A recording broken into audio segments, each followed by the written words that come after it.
Good morning, everyone, and welcome to the 21st edition of Alpha Morgan's Quarterly Wealth and Economic Review with Bismarck Rewane.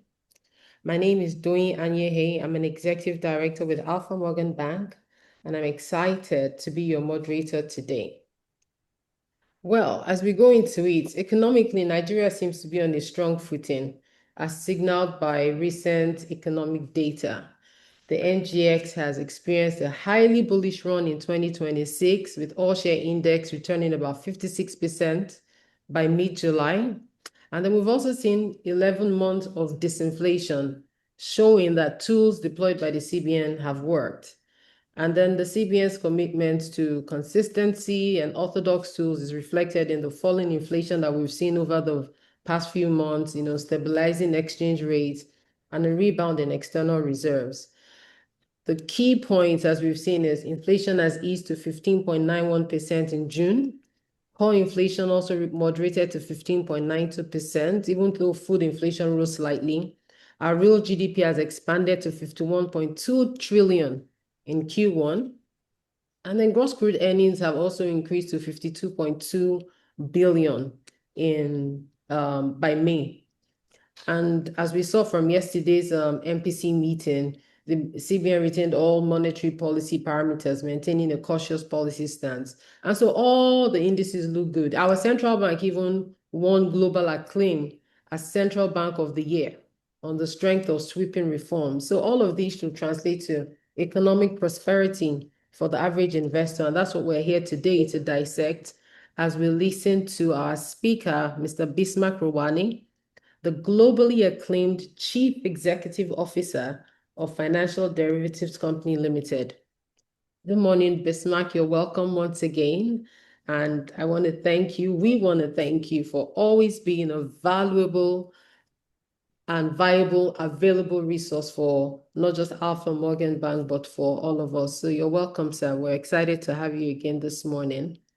Thank you for And having then me. we also have our hosts, Mr. Ade Buraimo, the Managing Director of Alpha Morgan Bank. You're welcome, sir. And last but not least, we have George Imade, a director with Alpha Morgan, who will give us the vote of thanks at the end of today's session. As usual, we encourage our participants to please type in your questions during Bismarck's presentation, and at the end of the session, we'll do a Q&A and try and answer as many questions as we can. And on this note, I would like to hand over the floor to Bismarck. Over to you, sir. Thank you very much, Doyin. Okay, the last time we met was on May 21st, 2026. We're going to be sharing our slides in a minute, so just give us 1 second so that everybody can see our views. We met May 21st, 2026. At that time, the World Cup had not started. We didn't know France was the favorite to win at that time. Wimbledon had not taken place, and the favorite was Skinner, who won. At that time, there was no truce, so inflation was trending downwards, global inflation was trending downwards, and oil prices were at a particular level different from what it is. So what we said on that day, on May 21st, and we'll go through, and then where we are now. One, we said inflation will continue trending upward, reaching 15.9%, because inflation had increased for 3 consecutive months. But lo and behold, inflation actually reversed itself in June, and it came down to 15.9 as you alluded already. But the expectation is that it will go up to 16% in July. Again, investors are always sensitive about inflation rate because that is always followed by an interest rate adjustment, and that affects the value of our investments. Number two, since our economy is oil dependent, we said Brent, which is the equivalent of North Sea oil, and Bonny Light will trade at $98 to $105.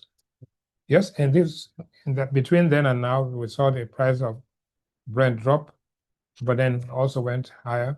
But the high point was $126 a barrel, and the low point was $68 a barrel. We said Nigerian oil production will be at 1.45 million barrels a day. We are now producing about 1.56 if you include condensates. We also said that that Nigerian crude production would not be also badly affected by activities in the Niger Delta, and that remained stable. We said the Naira would trade in a range between 1,390 to 1,420. Yes, it stayed in that range, so we're pretty much accurate. We said that any energy cost and cost of transportation will be elevated as the war persisted. We now have PMS selling at 1,260, and we have diesel selling at about 1,600. And we have cooking gas also up to about 1,500 per kilo. Stock market capitalization, we said, would get to 260 trillion naira after the Dangote listing. Dangote has not been listed, so we will step down that projection at this point in time. Stock market capitalization today is at about 159 trillion naira. And that the Dangote refinery IPO is already oversubscribed, that's what we said, but it's a private placement that has raised $2.5 billion. All of these things will have an effect on what will happen to our portfolios at this time. One other development which is worth noting is that pension funds have increased in value to about 36 trillion naira. We also were told and we're informed that pension funds are now allowed to invest in IPOs. So that makes the potential demand for the Dangote IPO to be much higher. Well, today, the theme of this discussion is investors are jittery and markets are volatile. MPC decision, we will talk about that. Then we'll talk about the domestic macroeconomic outlook. We'll talk about the global economic environment. We'll talk about risks, and we'll conclude. And we are going to be doing this in a very punctual manner. So investors are jittery and markets are volatile. So do you sell? Do you buy? And Peter Lynch, the investor, said the following: far more money has been lost by investors trying to anticipate corrections than has been lost in the corrections themselves. Stock market is, Warren Buffett says that the stock market is designed to transfer money from the active to the patient. And remember, Warren Buffett said it's only when the tide is out that we know those who are swimming naked. Okay? So we never know. So what has happened since our last meeting? We've seen the price of gold drop by 1.4%. And one thing, the standard philosophy is that there's an inverse relationship between the price of gold and the value of the dollars. We've seen a lot of central banks accumulate gold, and they said the thing about gold is that you are digging it out from a hole in South Africa and shipping it out to another hole in Fort Knox.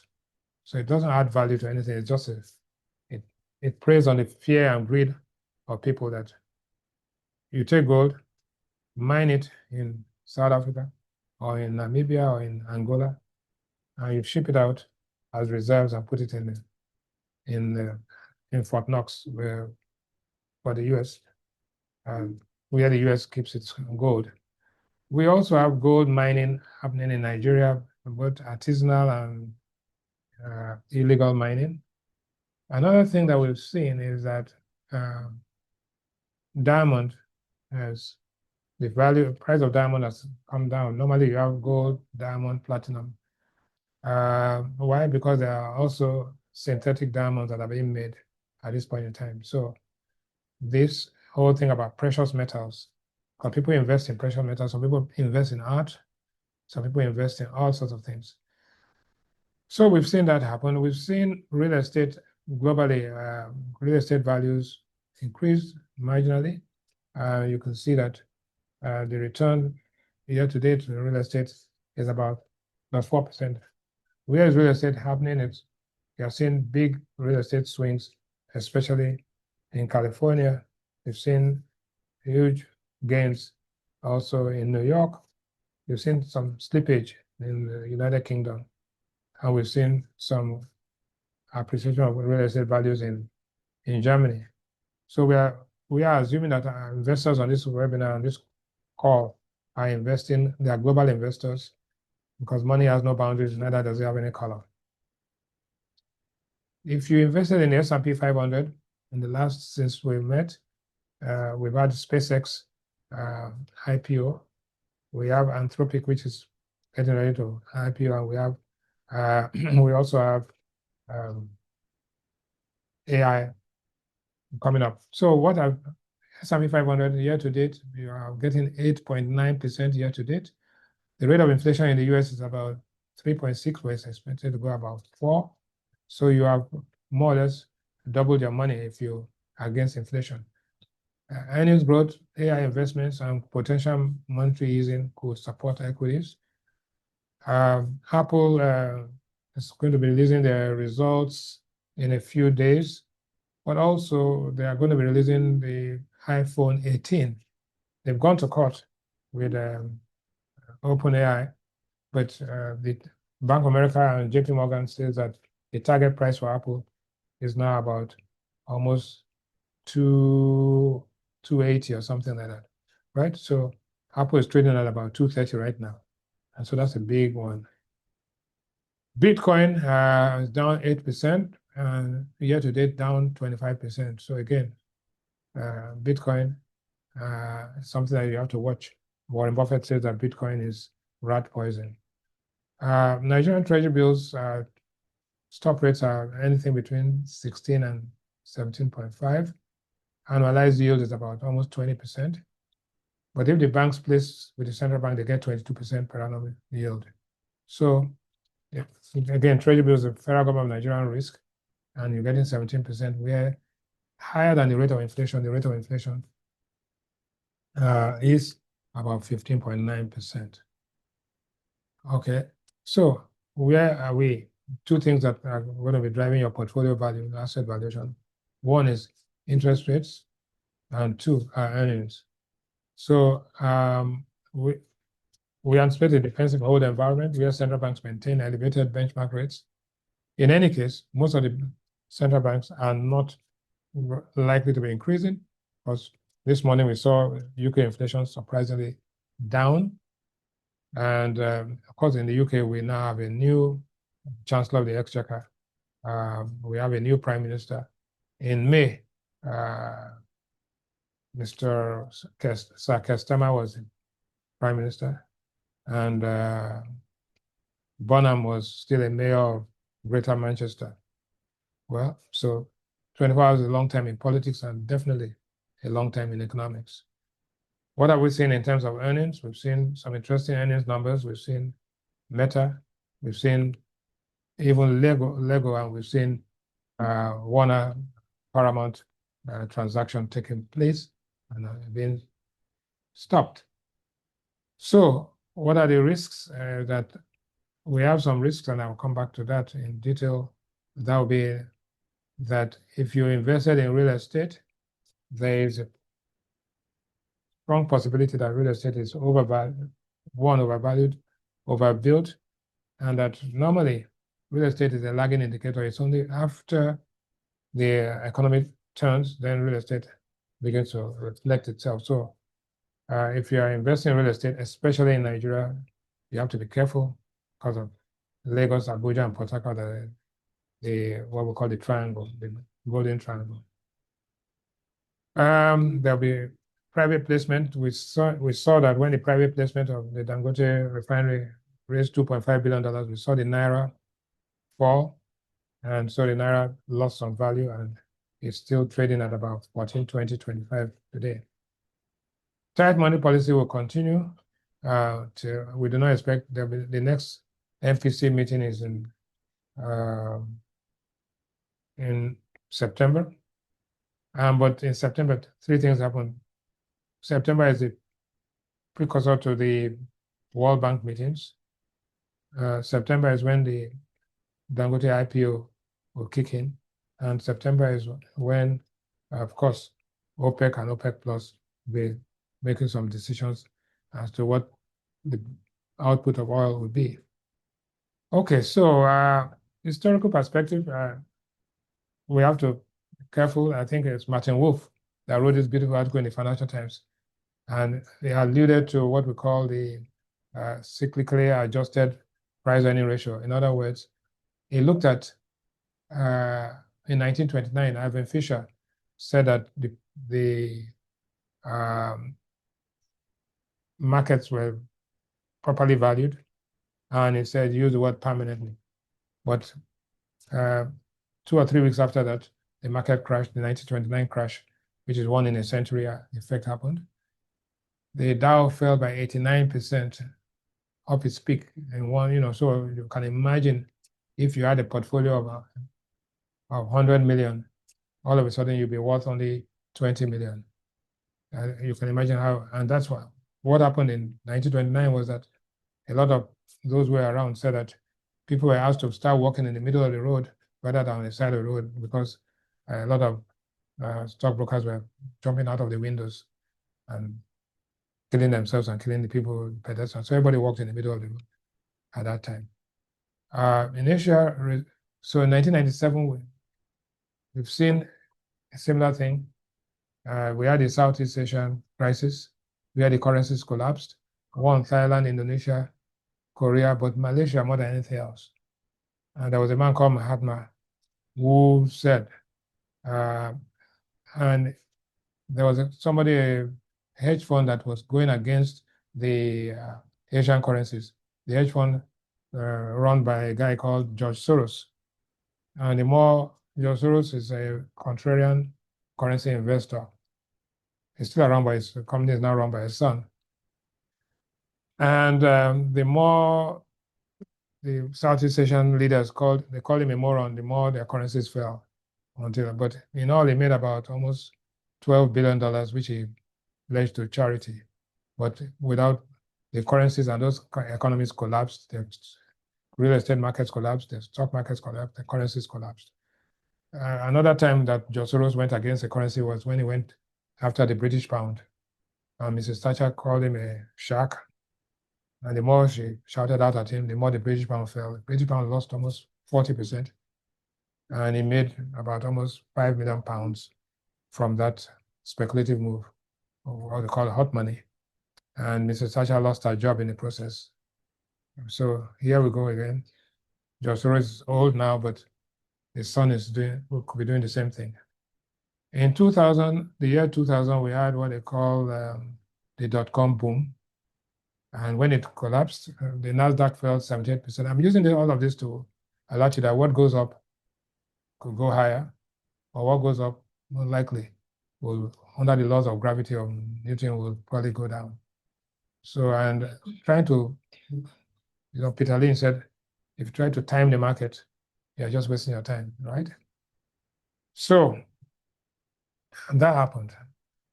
In 2006, housing, we started seeing people who invested in housing.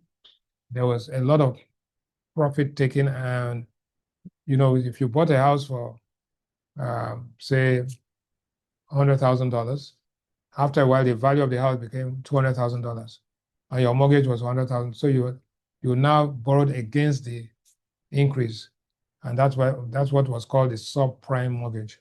People invested, and then people had collateralized default swaps on it. The long and short of it is that in 2008, the subprime mortgage market collapsed, and it took down with it Lehman Brothers, Bear Stearns, Merrill Lynch, which I now had to merge with Bank of America. So I'm telling you, different times where markets have gone ahead of themselves and investors have lost their shirts, lost their lives, and lost everything. So here we are, 2020 COVID, but the world had learned a few lessons, and therefore markets did not collapse that much. And as a matter of fact, markets actually.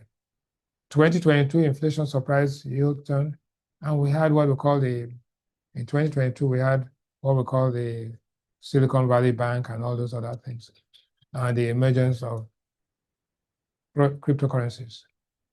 So where are we today? the world as we know it, again, the historical perspective, 1986, we had Nigeria devaluation. In 2008 and 2009, we had the margin loans and banks, and then Sanusi came and intervened, and 9 banks were closed. People did not lose so much money because AMCON came in. So 2014, 2016, we had the oil price crash, and we had all sorts of things here. So long and short of it is, a correction is normally a 10%, 10 to 20% drop in market valuations. A bear market is after 20%, and a crash is 40%. So what are we seeing here now? We are seeing global investors investing highly in anticipation. So you had NVIDIA, we have all of these guys. Some of them have not even made any money, but people are just buying into it. Now, 2 is that we have contraction of market breadth. And in Nigeria, something's happened. 1, the market was now open till 4 p.m. rather than 2 o'clock. We saw another phenomenon was that T+1, right, means you settle your transaction within 24 hours, right, and you got your cash. And we saw average turnover increasing. But we also saw a boom to the market gain today. I think it's about almost 49 to 51%.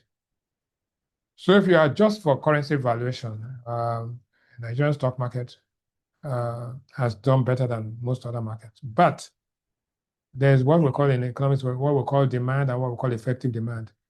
If you try to sell some of those shares today, you'll find that there are no takers. So shares on offer and none on bid. So we have to be careful about that. So investor expectation and sentiment, right? You saw what happened to the central bank. For once, analysts, investors, and policymakers all came with the same view that there will be no change to the money policy rate. We also saw significant debits in the CRR debits 3 days before the meeting, 2 days before the meeting. So the mood of the policymakers in terms of OMO, in terms of primary issues, is that we are going into an increased interest rate environment. I do not think that in September, and it's too early to call, we don't know what will happen. September is exactly 5 months to election. It is very unlikely that any central bank in any part of the world changes rates in 6 months to an election. If not, if you bring down rates, they'll say you are being manipulated by the government in power. If you increase rates, they'll say you are being manipulated by the opposition. So expectations are what will happen to money policy, what will happen to inflation, what will happen to corporate earnings, what will happen to the naira value, and what will happen to fiscal policy. So African stock markets, you look at what you have today, market capitalization, usually Johannesburg Stock Exchange, which is the largest in the world, in Africa, has market cap of about $1.53 trillion. If you look at this, normally you look at it in context of the GDP. South Africa's GDP is about almost $350 billion maybe. Nigerian Stock Exchange is about $115 billion in an economy that has $258 or $285 billion. So you have Casablanca, Egyptian, Nairobi, which is small, Ghana, which is 24. So if you add Ghana to Nairobi and Nigeria, it's nowhere near, add all of this together, it's nowhere near South Africa alone. Uganda is $12 billion and Dar es Salaam. So let's sit back and ask ourselves, if Dangote, using a private placement valuation of $39 or $40 billion, Dangote's market capitalization, right, even on the private placement basis, is more than the total stock market capitalization of Tanzania, Uganda, Ghana, and Nairobi, right? So that tells you the extent, the size and the magnitude and impact of this. Okay? So we'll come back to that in a minute. Now, see, the US market capitalization is about 55% of total market capitalization in the world, right?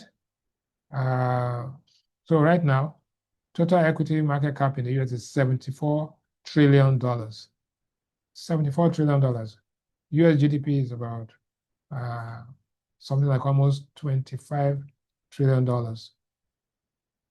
Africa, the size of Africa is $2 trillion.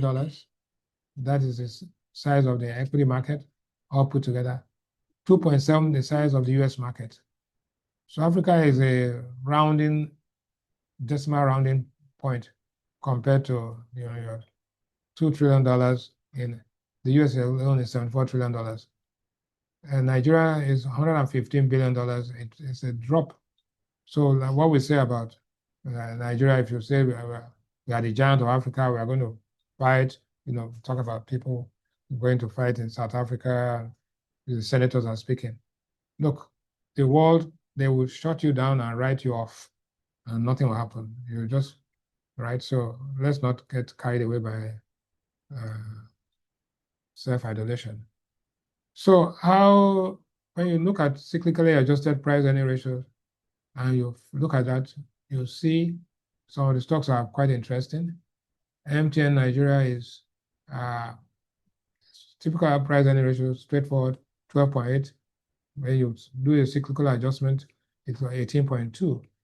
And that's, that shows you that there's strong growth expectations and already the market is already pricing in. So there's nothing that will happen that MTN is not going to be a market leader. There's nothing that is going to happen that MTN is not going to return value to its investors. Okomo oil, which is quite interesting, but it's palm oil and palm oil linked to other things. The Cape P, cyclically adjusted P is 25, while its normal P is 16. So, but again, Okomo oil is exposed to cyclical exposure of commodities. Dangote cement has a P of 4.6 and a Cape of 7 times, while International Breweries has a P of 53 and a Cape of 64. It means that you'll get your money back in 64 years, while if you invest in Okomo oil, you'll get your money back in 25 years. If you invest in Zenith Bank, Zenith Bank, you get your money in 4 years. And in Dangote Cement, you get your money in 12 years, but on a Cape basis, you get it back in 18 years.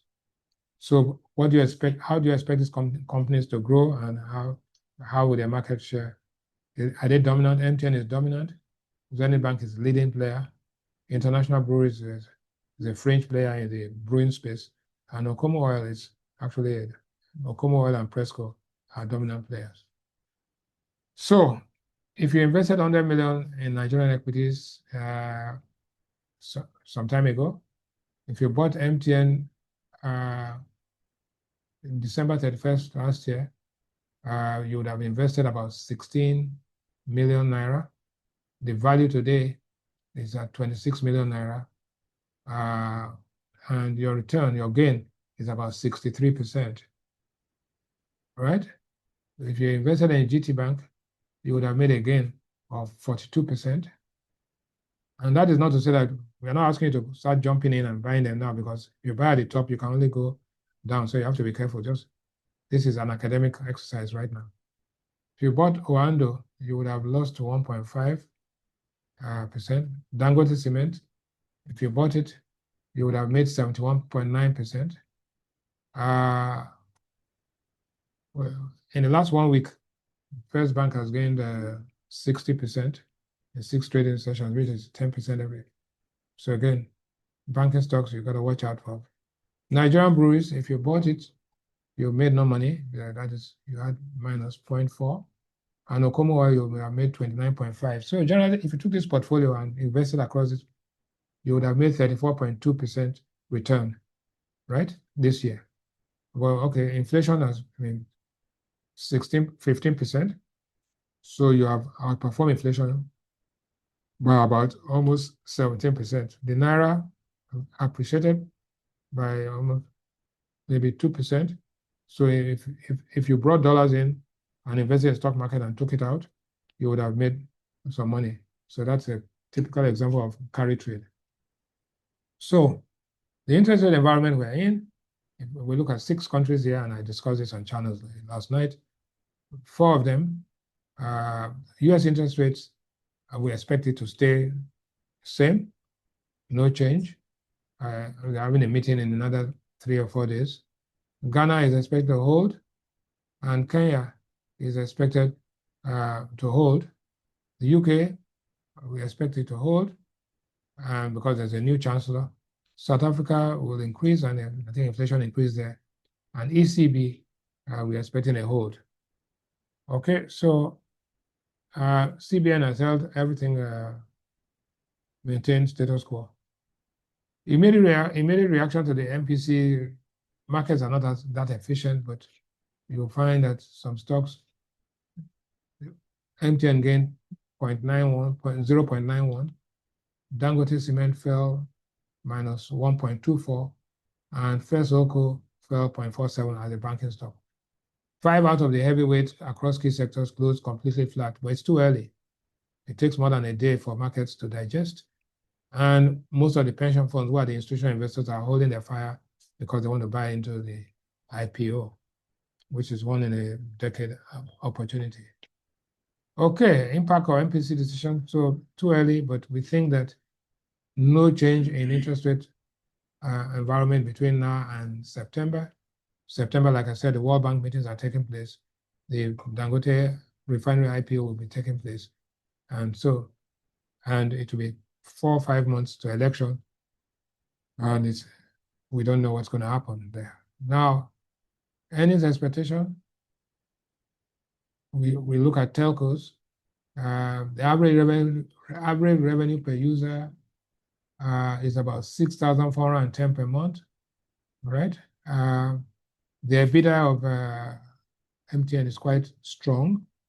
They're affected by diesel, the price of diesel, which is about 1,600 naira, 1,600 per liter. It's quite heavy. They have invested in IHS, the base station and cell site. They are the strongest in terms of 4G and more also 5G. They're having a lot of revenue from streaming, and also, so we are seeing SMS revenues drop for all the carriers, but more of streaming, more of media, more of fintech space. Well, of course, Momo, which is their fintech vehicle, has not been distinguishing or stellar. Dangote Cement, again, Dangote Cement and Boa Cement seem to be making a lot of money. The price of a bag of cement is now at about 11,000. This year, we've seen more than regular rainfall, and there's an inverse relationship between the rainfall level and the price of cement, because housing starts are slower. So, but projected PAT is about 368 billion naira, which is 53% higher. Okomo Oil, like I said earlier on, projected PAT is about 10% higher. It's about 8.4 billion naira. That's a company that is making money and consistent and sustainably. Zenith Bank, just like all the banks, I think they're having a revenue projection of about 57 trillion, PAT projection of about up 10%. We think that Zenith Bank is a leading tier 1 bank and has been able to sustain its performance. Nigerian breweries compete, but again, what we call the total beverage and alcohol business, they are moving, but there's a problem about miniaturization, selling in sachets. So, but Nigerian breweries has Heineken and Star and Golda.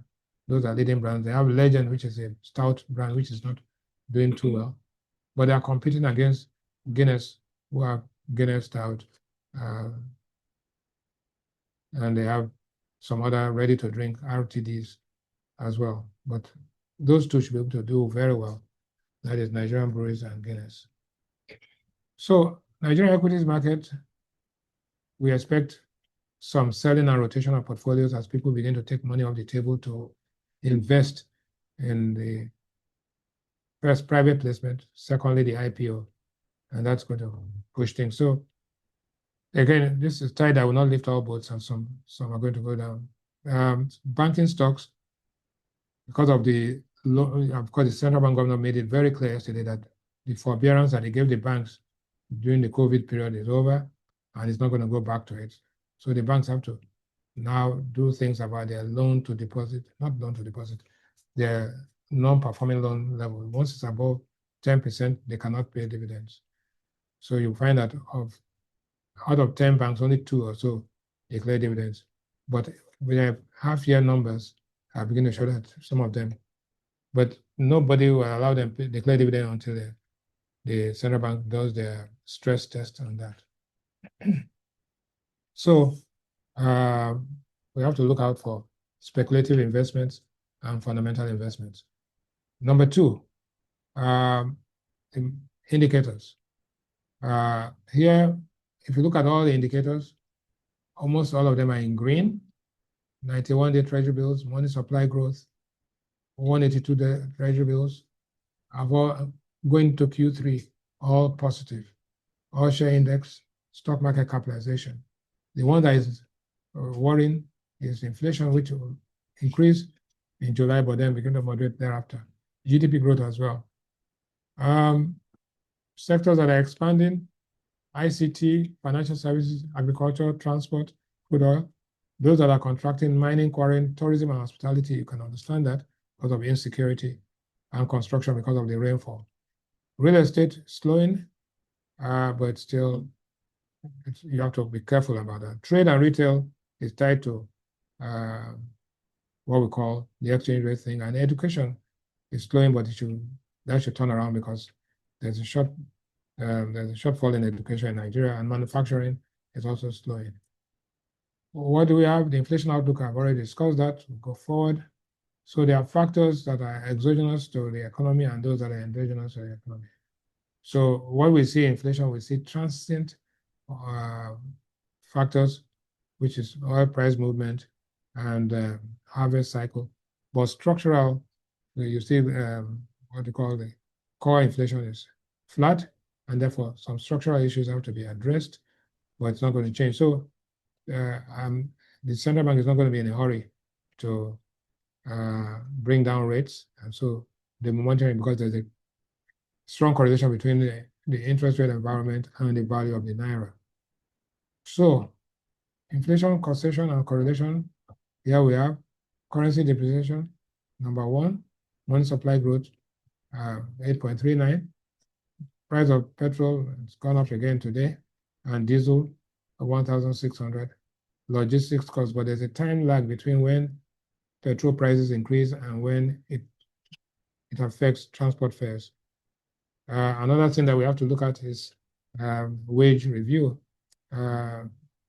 Companies that are going to be doing something about wages have to look at how they can manage that. But one thing is that inflation moderation is partly as a result of imported. So Nigeria has been importing some commodities to bring down the price, like rice and others. You cannot continue. That cannot be your strategy. You have to manage both the structural rigidities, ensure that fiscal policy is fine-tuned and aligned. And fiscal policy means that we have to reduce our leakages and optimize the spending. But Nigeria has been raising a lot of revenue, which means that revenue is going from people, money is going from people to the government. And government is doing 3 things. 1, it's the money is stranded. 2, there's inefficient spending, and 3, there are leakages. So the exchange rate, naira, is expected to stay stable, and you can see that parallel and official, the gap has widened a little bit, but that will slow down because the reserves, both gross reserves are about 52 billion, net reserves are about $40 billion. Even if you knock off $19 billion of FPI money and all of that, you still have a 6 months cover for import and payments. This is just a PPP value. You can see that the currency is like 19% undervalued now. But IMF says that we are 25% undervalued. Will the central bank then be tempted to go and put the value at 1,200? No, there's no way that Cardoso's system will do that. They are going to be very, very prudent and cautious. So exchange rate variables that drive the exchange rate are interest rate differential, oil production, oil price. So even though the price of oil has gone up by 42%, the value of the naira has only appreciated by 2%. So that tells you that we made some forward commitments which we have not been able to get out of. MPR, well, it's an anchor rate, but inflation targeting, a target is typically we want to go to single digit interest rates sometime in the future. But that's just, for now, it's a pie in the sky. We can imagine that we'll do maybe 14% by next year inflation. Now, what's the environment? Definitely, Kevin Walsh has changed his stance. Jerome Powell is out. Is still in the board of the central bank of the Federal Reserve. So again, we do not expect Kevin Walsh to bring down interest rates this month. And in fact, people are saying maybe till the end of the year. Therefore, he's going to have a conflict with Donald Trump because the midterm elections are only about 100 and something days. November 4 is around the corner. Therefore, if the price of petrol is above $4 a gallon in the US now, which is more than $1 a liter, which is, if you do it in Nigeria, that means if we are to use the US pricing model, we should be paying 1,400 or 1,500 per liter, while now we're at 1,200. So we're not so far away from the US level. But again, a lot of taxes in there. So we expect US interest rates and mortgage rates to stay where they are. We expect Brent to trade. The market has taken into consideration everything to do with we are going to bomb the hell out of Iran, and every time you say you bomb the hell out of Iran, bombs your bases, and so it's been a problem. So one can say very clearly that in midterm elections, except something dramatic happens, the Democrats will take the House. The Senate will be a tough call, and you can see where we're going here. Long-term bond yields hit new highs, and investors are priced in the instability in the market. So the Fed, like I said, we're expecting to hold rates at this current levels, and OPEC are going to increase production. Saudi Arabia has a problem with the Houthis in Yemen in terms of the price of that will keep the price of oil pretty elevated. Conclusion. Real GDP growth is expected to remain resilient in Nigeria, 3.56, still lower than last year. CBN will maintain a monetary policy rate for now, let's say till September.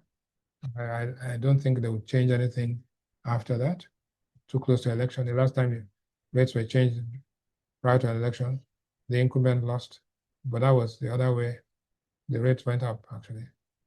Inflation will go back up slightly in July, August, because harvest season is affected by the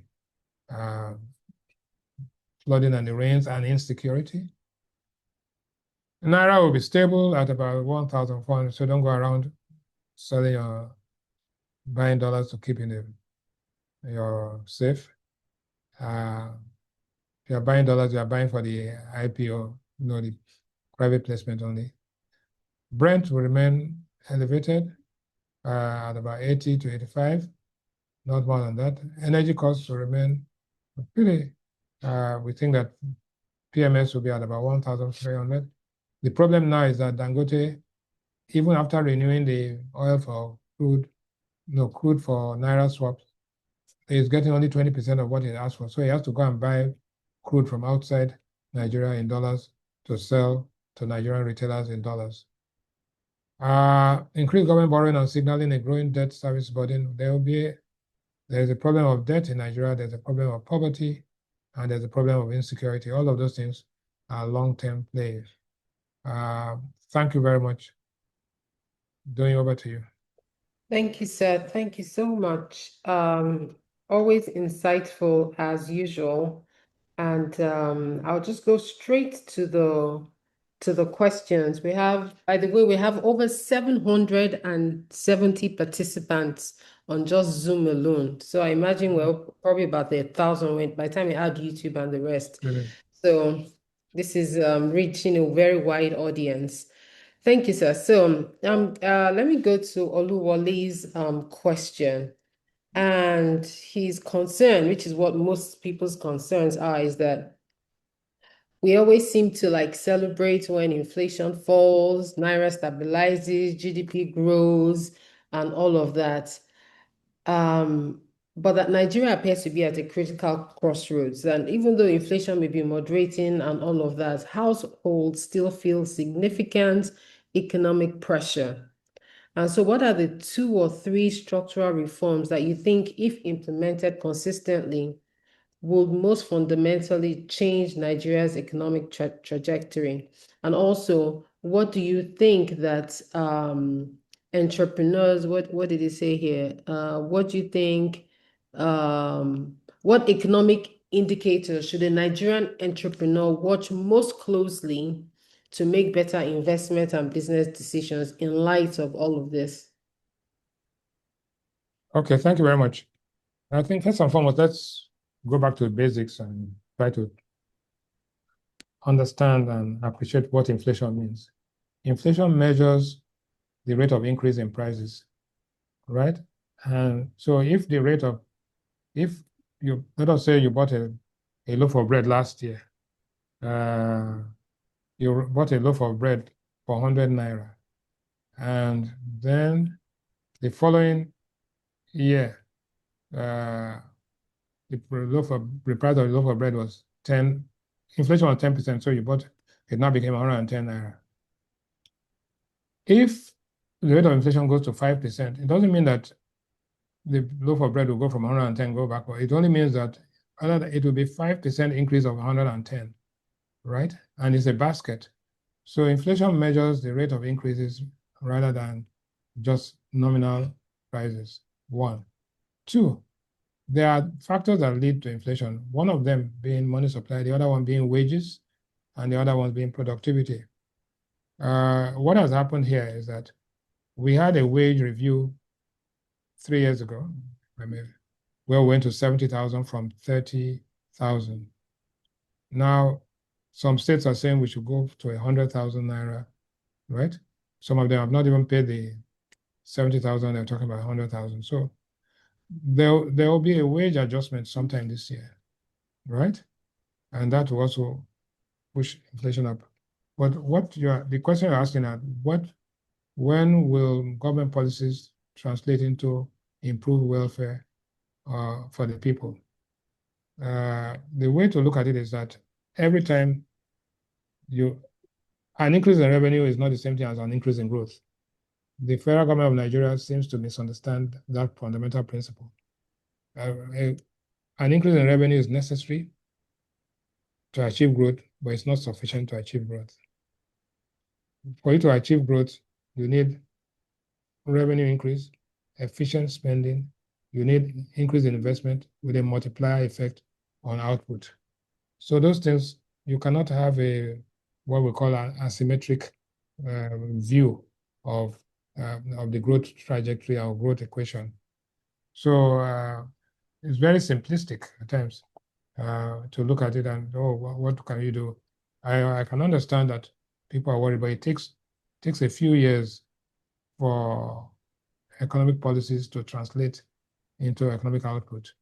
And to the extent that this is not a Robinson Crusoe economy, it's not isolated. So there are exogenous factors that affect our growth. Many of them are positive because the price of oil has increased, we've increased our output and all of that. But the other part of the equation is that there are also negative multiplier effects where if government spending is not efficient, if there are leakages, and I want to emphasize, if there are leakages in the system, There are inputs and outputs. So injections into the system is when money comes into the system, investors come in, output increases. Leakages is when things leak and we have a negative multiplier. And thankfully, uh, we have the Minister of Finance and Coordinating Minister of the Economy is well, he understands how to block leakages because he comes from an accounting firm. So he will do that. But optimizing the expenditure and making sure that uh, government spending results in output increases will be a challenge. But obviously, we are happy that he's going to be able to block the leakages. But you can only block leakages that you see. What you see is what you get, and what you don't see is what gets you. Thank you for that. Engineer Jude would like to know, why is it that even with the Dangote refinery in Nigeria, which is supposed to assist domestic flow of fuel, yet prices keep soaring, even when the Iran war is supposed to also be of benefit for us? Well, see, Dangote refinery can only refine oil; it cannot refine water, right? So the the question should be, what has happened to the global price of oil, right? So he he buys crude oil either from Nigeria or he buys crude oil from the global market, refines it, and sells it to you. If the price of oil is at $120 a barrel, he can only refine the oil and give you what it is. If the price of oil falls, and I think last year, Dangote refinery brought down the price of PMS by 8 times, right? Part of it due to a price war, the other one due to the dropping price of crude. But even when the crude oil was increasing, it brought down the price because of the price war. So you have to ask yourself, what is the price of refined petrol in the neighboring countries? Ghana produces some oil, and in Ghana it's about $1.30. We are selling at about almost 70 cents or 80 cents a liter.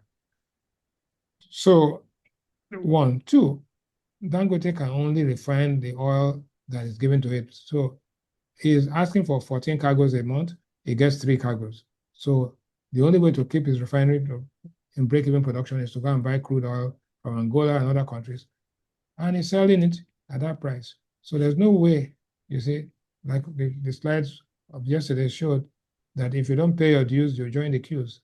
That's what we said, right? So you, in the last 2, 3 days, you've seen some queues here, people rushing to what they call it, NNPC station. Once people start running from one place to the other looking for a break in the price of petrol, the same thing is happening with cooking gas. Same thing is happening with diesel. So, but the beauty of this is that for once, it is the market that is determining the price. The market is determining where you go and buy. The market that is determining how much the transport fares are affected. So I think that let's come to terms with the fact that it's a market-driven economy now. And what's more is that Dangote refinery is, no, not Dangote refinery, Dangote Group are building a 20,000 megawatt power station for Lagos, Ogun, and Oyo. So you are going to have a situation where power supply in these 3 states will be constant, quality, and priced efficiently. So these 3 states will probably be more efficient and more productive and more profitable to be in these 3 states than any other state in Nigeria. So that's the effect. And so if your business is located in these areas, you are probably going to be doing well. But again, that doesn't mean that people should be migrating from other places and rushing into Lagos, Ibadan, and Abeokuta. Okay. Okay, thank you, sir. Let me take one last question because there are a number of questions around the correction of the market in terms of Yes. the stock market. But there's a particular one, in your presentation, you had said something about this is not the time to go and, buy stocks that have, almost peaked, so you don't lose. So there was a question here about what is your advice for an average investor, somebody who is trying to start investing in terms of when to get in? And then if you can merge that with the questions on, correction of the market. Okay, first of all, that's Warren Buffett is the master of all investments. And there's no time to get in. The time to get into a stock market is yesterday, right? Right. It's already over. So whatever, if you are going to a market, you are late.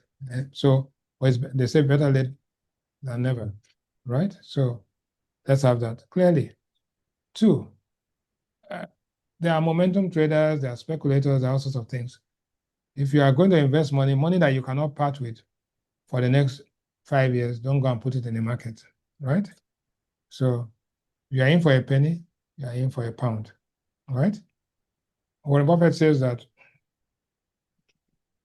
the sentiment of an investor, the rule number one, it says, do not lose money. Do not lose money.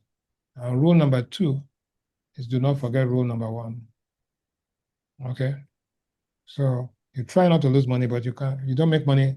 So if, for example, I bought SpaceX at $135 when they opened, and then all of a sudden it went through the roof. And of course, guess what? 4 or 5 days ago, SpaceX was trading at about 130. And there are all sorts of strategies. And Elon Musk came out yesterday and warned what they call the short sellers. And short sellers mean that I go and borrow the stocks, right? Because I expect it to increase. I borrow now. No, I sell actually what I borrowed. And then when it comes down, I buy to replenish.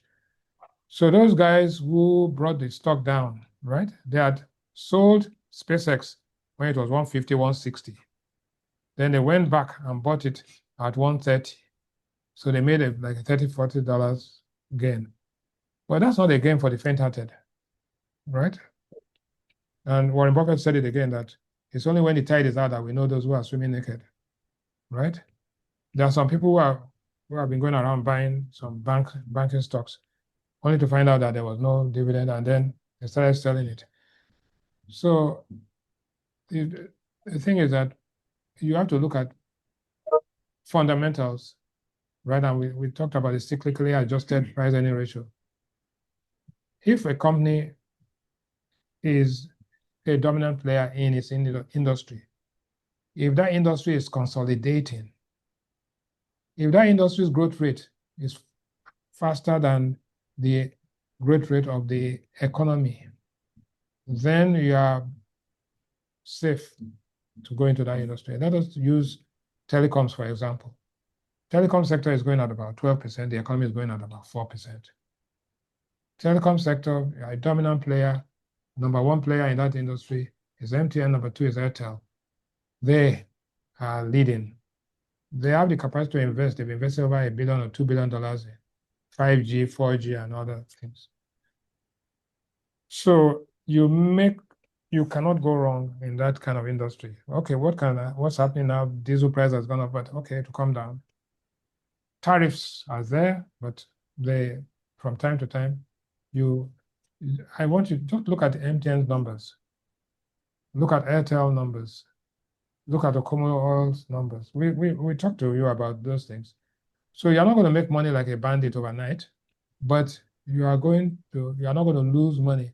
Because you look at the stock market in terms of how much you could gain, and how much you can lose.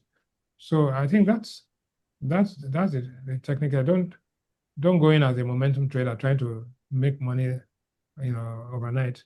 The only time you can make money overnight like that is if you probably time, let us say, an IPO, you time it properly and all of that, knowing that the results of the company that you're IPOing is going to come out and people are going to jump. Remember when they IPO'd MTN, they opened at about 160 or 170, and now it's God knows it's almost 400 and all that. So, but it's not every day that MTN IPOs. So and IPOs can turn around. I remember these guys IPO'd at about wasn't Facebook, no, Google IPO'd at about $85 a share. a couple of years ago. It's now about 1,000, right? So it's gone up factor of 10 times or so, right? But not for every Google, there are so many other stocks that didn't go anywhere. Those are intellectual property driven stocks. So I would say, remember that don't go into the stock market as a quick win. Go in for long-term investment. Go in for companies and industries that have shown stable, steady growth.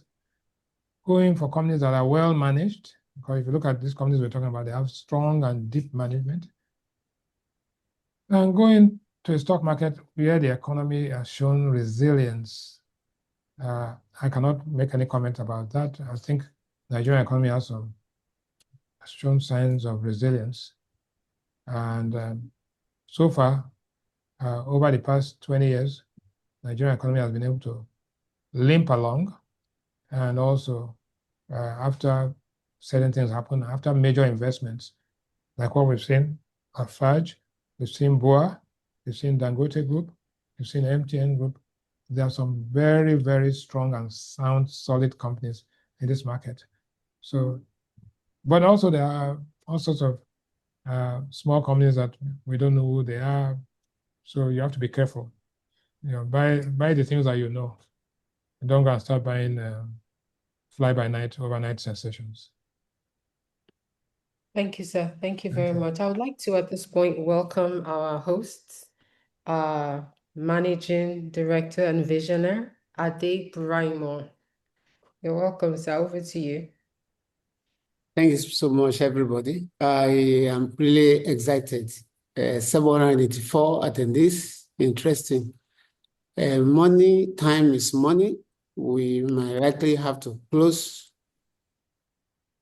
one hour so that people can go after other things. We started with about 400. Please, the next meeting is going to be September 23rd. Let's come in early. I want to thank everybody that is in attendance. I want to thank all our customers that are on this call. If you have opened your account, you are the luckiest one. Please introduce somebody and patronize her. We have the best interest rate and we have the best services. I'm glad to announce that our Ojodu branch opened yesterday. Ojodu is located somewhere around Bega. If you live or work around there, go and experience our satisfying banking. I also like to announce that we are working on our Saba branch and we're working on Kano. Any moment from now, as we get make progress with Central Bank approvals, we will announce. On that note, I want to thank Mr. Bismarck Rewane for wonderful presentation. Thank you so much. This is actually different from what you presented yesterday at Channels, and we are glad to have another interesting one. Doyin, thank you so much for your moderation, and George, thank you for attending. I want to thank every one of you, and we'll see everybody again September 23rd. God bless you. On behalf of everyone in Alpha Morgan Group, thank you so much. Security trading, visit our security business and asset management. We're there too. Thank you so much. Bye-bye and see you again. God bless Thank you. Yes, sir. Thank you, sir. Bye. Bye.